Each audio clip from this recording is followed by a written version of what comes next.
Okay, so you brought up some interesting points there when you mentioned the long, slow-burning grievances. So what does the region need to do in addressing some of those issues affecting parts of the population that might be attracted to joining extremist groups like Daesh? I'm talking about mainly young men. I'm talking about issues about poverty, lack of education and so forth.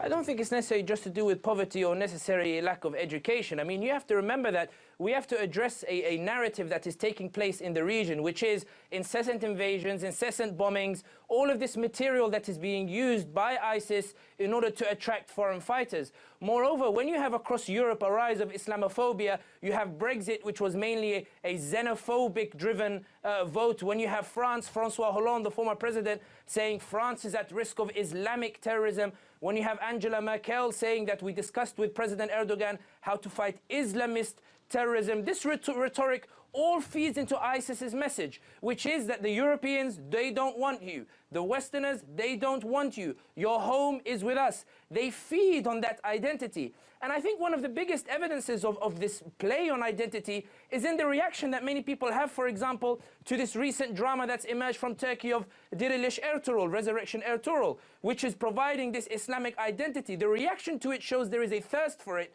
And Daesh were providing some answer to that particular space.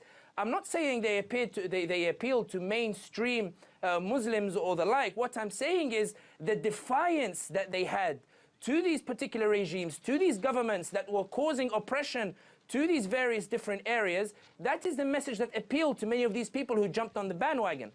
Of course, when we're talking about ISIS today, how do we address the grievances? These grievances are not being addressed. The Sunnis in Iraq are still being marginalized. In Syria, we still have incessant bombing. We still have the Russians and Assad regime who look like they're on the forefront and that Assad may genuinely stay in Syria. You still have a sectarian government in Baghdad. All of the factors that promoted ISIS, that created ISIS, are still in place today. So when we're listening earlier about whether the ideology still exists, we're still in this environment where an organization like ISIS can still emerge.